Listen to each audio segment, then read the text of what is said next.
What if I told you that 14 centuries ago, a man in the deserts of Arabia predicted the downfall of one of the greatest empires the world had ever seen, and that every word of his prophecy came true exactly as he said it would? This isn't the plot of a historical drama, and it's not a forgotten legend whispered in ancient manuscripts.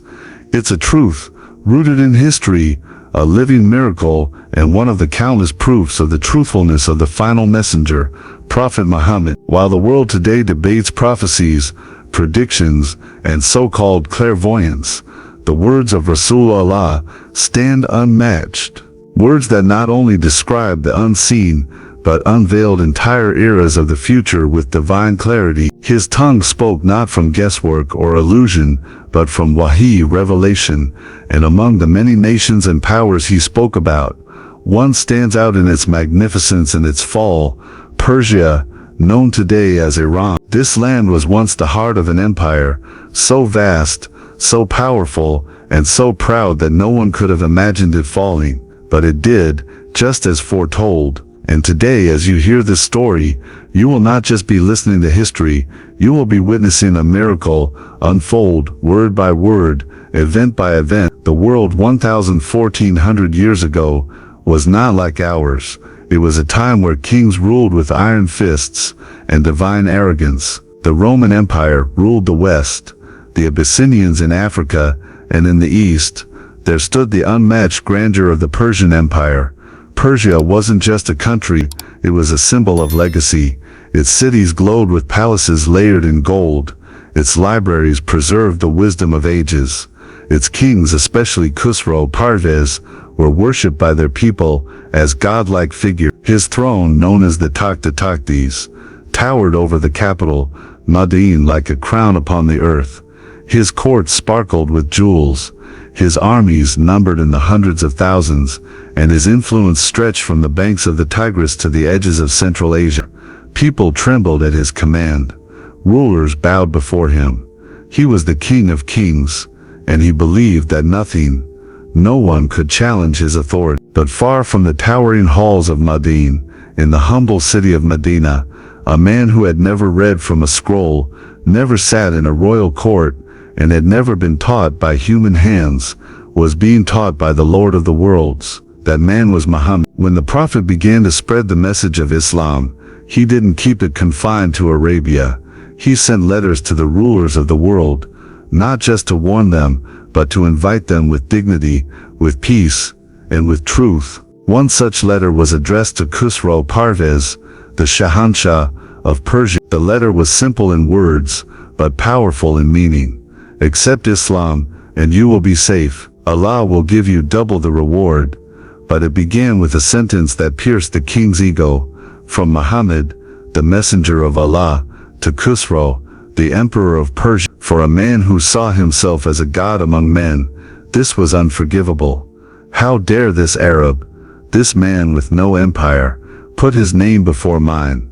In his fury, Khosrow tore the letter to pieces. That act of arrogance would echo in eternity. When news of what Khosrow did reached the Prophet, he made no threats. He issued no army. He simply said with full conviction, "May Allah tear his kingdom the way he tore my letter." That statement, those few words, were not just a response, they were a prophecy that would not take centuries to fulfill.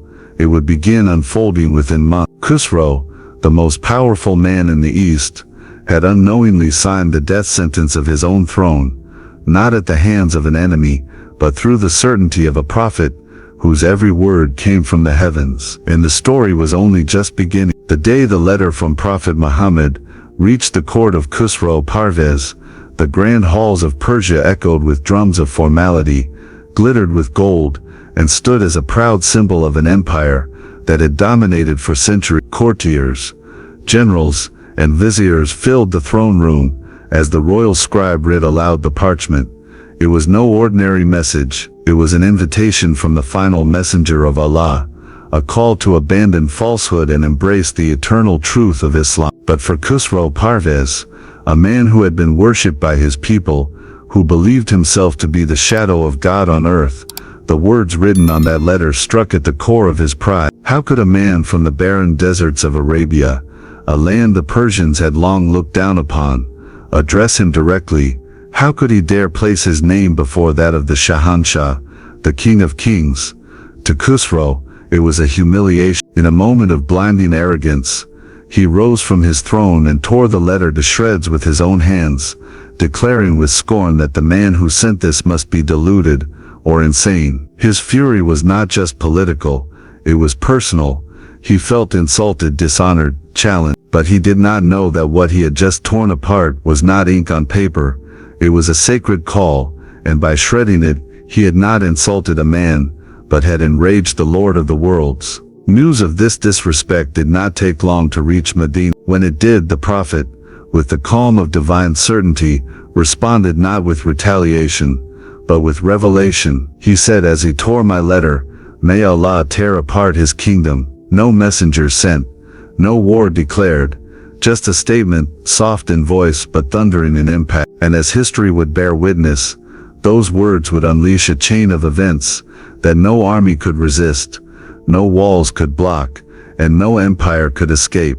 Because when a prophet speaks by the will of Allah, the universe itself moves to fulfill it. Khosrow, still burning with anger, did not stop at tearing the letter. He ordered the governor of Yemen, Madain, who was under Persian rule at the time, to send men to arrest the prophet and bring him to the Persian court in chains. Imagine the pride and delusion, to believe he could summon the messenger of Allah, as if he were a rebellious subject. Madain, obeying orders, dispatched 2 of his trusted officers to travel across the deserts and reach Medina. When they arrived, they found not a palace, not guards, not golden thrones, but a humble, peaceful man, whose presence radiated a strength they could not comprehend. They requested an audience with the prophet, who asked them to return the next day. They had no idea that by the time they returned, their entire understanding of reality would change forever. That night, in the quiet hours before dawn, the prophet was informed through revelation of something extraordinary, something that had just occurred hundreds of miles away in the heart of the Persian palace. When the 2 officers came back the next day, the prophet looked at them and said, "Go back to your master and tell him that his king, Khosrow, was killed last night by his own son." The officers were stunned. This was not possible. How could a man living in distant Medina know what had transpired in the secret chambers of the Persian court? There was no way news could travel that fast. And yet the prophet spoke with full conviction, as if he had seen it with his own eyes. Baffled, the officers returned to Yemen and relayed the message to Madain. Weeks passed, and then a royal letter arrived from Persia. The seal was broken, and the words confirmed what the prophet had foretold. Khosrow had indeed been assassinated by his own son. Sure, the unthinkable had happened. The King of Kings had fallen, not in battle, not by foreign sword, but at the hands of his own flesh and blood. And the man who had foretold it was no ordinary human. Upon hearing this, Madain, the governor of Yemen, was struck with awe. He gathered his people and declared with conviction, "This cannot be the knowledge of a mere mortal. Muhammad is truly a messenger of Allah." Not only did Madain embrace Islam, but the entire region of Yemen, once a Persian province, now entered the fold of Islam willingly. No war, no invasion, just truth that had revealed itself through prophecy. But the fall of Khosrow was not just the death of a man, it was the beginning of the unraveling of an empire. After his assassination, chaos consumed Persia. Rulers came and went, like falling stars, each one weaker, more unstable, more corrupt than the last. Civil unrest grew, assassinations became common. The once proud Sassanid dynasty, that had ruled for centuries, began to rot from the inside. As the prophet continued to call humanity to Islam, the once mighty empire that had torn his message was tearing itself apart, its armies demoralized, its throne unstable, its people in confusion. Persia was collapsing, not by swords or sieges, but by the weight of a divine decree. And so, with just a letter and a prayer, the prophecy of the prophet began to manifest. What looked like a mere diplomatic insult turned out to be the turning point in the history of nations. Khosrow's arrogance destroyed his empire. The prophet's truth elevated his message, and the world would never be the same again. After the fall of Khosrow, Parvez, The empire he once ruled began to tremble like a tower built on sand. One by one, successors took the throne, but none could wear the crown with stability. Some ruled for months, others only for days. Plots were formed, daggers were drawn, and palace halls once filled with royal decrees, now echoed with conspiracies and betrayal. The great Persian Empire, which for centuries had dazzled the world with its military might, its architectural splendor, and its scholarly achievements, was now bleeding from within. The throne of Persia had become a cursed seat, where each new ruler knew he might not survive long enough to sleep on it twice. The divine warning was no longer a distant threat, it had materialized. What the Prophet Muhammad had prophesied after Khosrow II the letter was unfolding step by step. The lion had roared, and now the empire was crumbling beneath its own weight. Meanwhile in Arabia, a new force was quietly gathering, but this was not a force of worldly ambition. It was not an empire rising for wealth, nor a people hungry for domination. It was a movement shaped by faith, carried by sincerity, and led by men whose hearts beat only for the pleasure of Allah. After the passing of the Prophet, the leadership of the Muslim passed into the hands of his closest companion,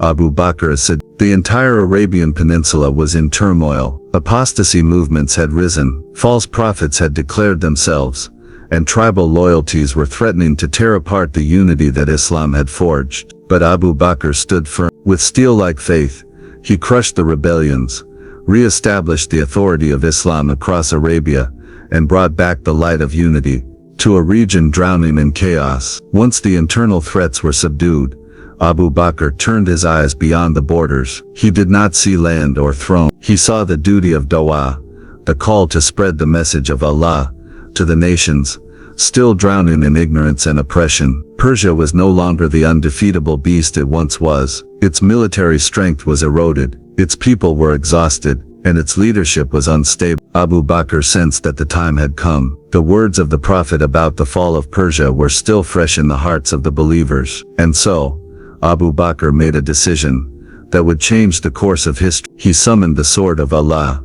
Khalid ibn al-Walid, the man who had never lost a battle, whose courage made even seasoned generals tremble. Khalid was dispatched toward the Persian frontier, not with arrogance, but with a mission to open the doors of truth to a people long lost in the darkness of fire worship and royal pride.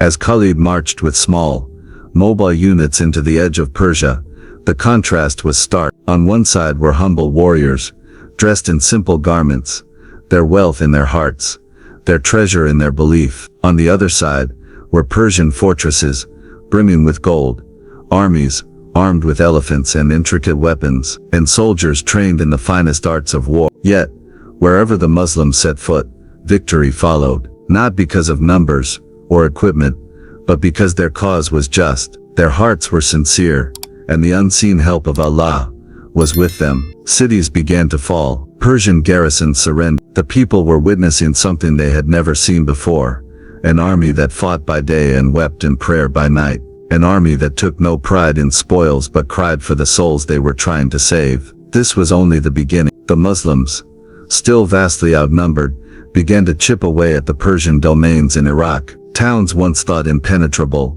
were now witnessing the banners of Islam flying above their gates. But the Muslims did not force Islam upon anyone. They offered the same invitation that the Prophet had offered Khosrow: accept Islam and live in peace, or retain your religion and pay the jizya as protection under the Islamic State. It was a message of justice and mercy, a stark contrast to the oppression many Persians had faced under the crumbling Sassanid regime. Back in Medina, as the victories grew and the call of Islam reached new ears, Abu Bakr was reaching the end of his time, but he had prepared for the next phase. Upon his passing, leadership passed to Umar ibn al-Khattab, a man of towering presence, unmatched vision, and iron resolve. Where Abu Bakr laid the foundation, Umar would build the fortress. Under his rule, the push into Persia became not a campaign, but a revolution. It was not a war for conquest, but a war for truth, a divine mission to complete the prophecy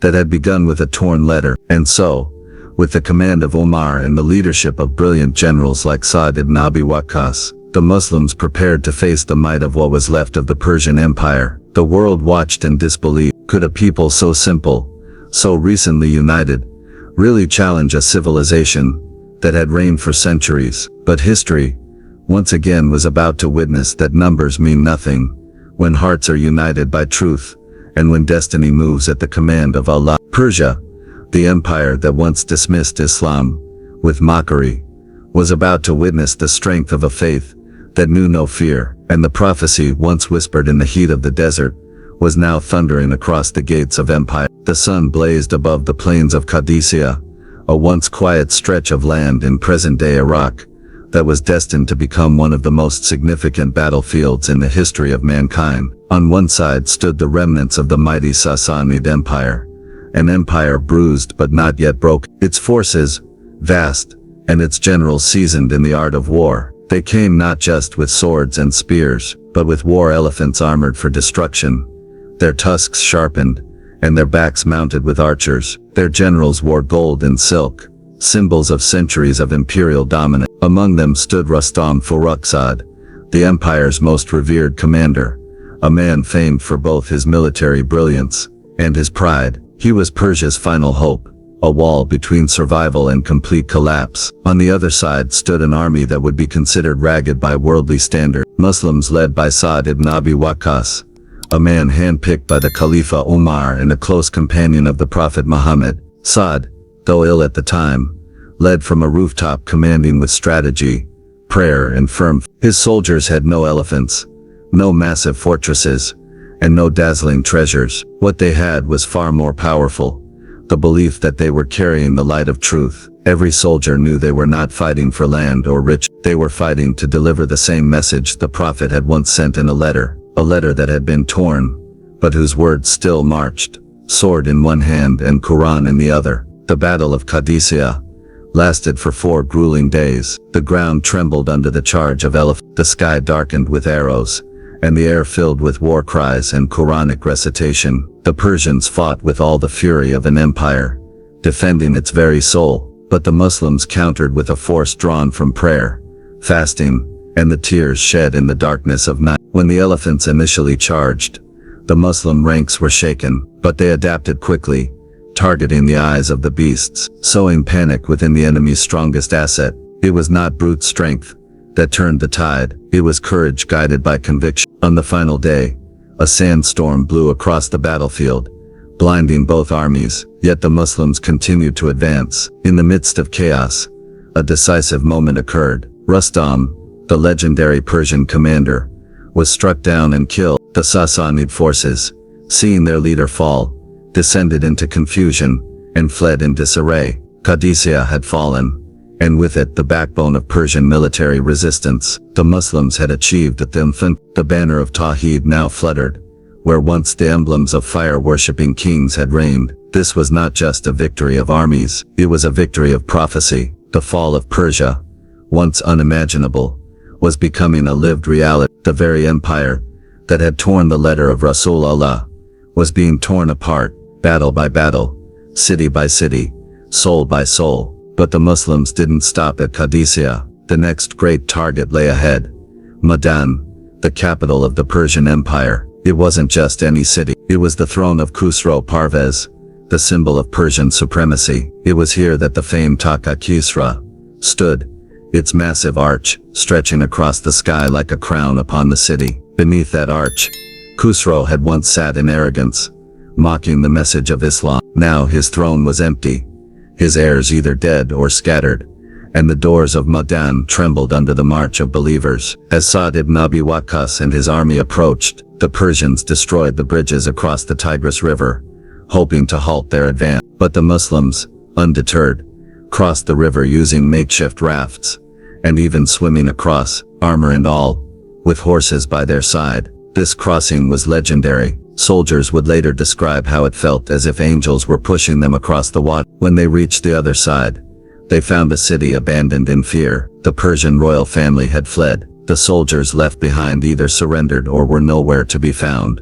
Madain, the jewel of the Sassanid crown, had fallen without resistance. It was a moment soaked in divine symbolism. The same city, where the prophet's letter was torn, was now under the leadership of those who had lived by every word of that message. And what the Muslims found inside left them in awe. Gold-studded walls, silk-draped halls, thrones encrusted with diamonds and emerald, treasures that entire civilizations would envy. Among the most notable was the legendary Taktis, the peacock throne, an enormous seat of royalty, a throne that had once symbolized the unshakable pride of Persia. There was also a robe, woven entirely from gold thread, so precious that it was said to be priceless, and yet the Muslim soldiers wept, not out of greed or amazement, but out of gratitude and fear. Gratitude that Allah had fulfilled his promise, and fear that this wealth might test them more than the battle ever had. When these treasures reached Medina, caravans of camels were needed to carry the endless loads of gold, silver and jewels. Khalifa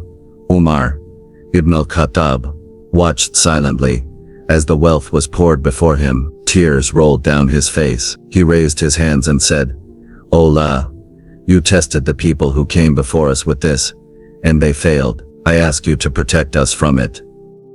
He did not keep a single coin for himself. He did not hand it to his family. Every piece was taken to the Bayt al-Mal, the public treasury of the Muslims. This was not a conquest. It was a cleansing.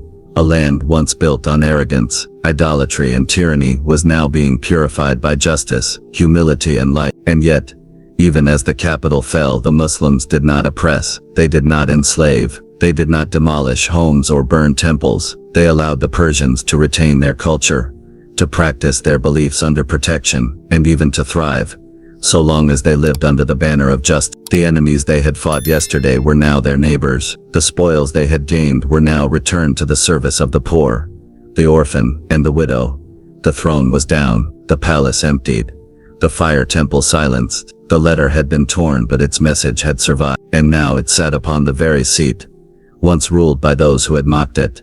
The prophecy of Muhammad was no longer just something believed. It was something seen, something touched, something undeniable. And the world, watching from east and west, began to understand that this was no ordinary ride. This was the unfolding of divine destiny. Even after the fall of Madain and the capture of its unimaginable treasures, the final curtain had not yet closed on the once mighty Persian Empire.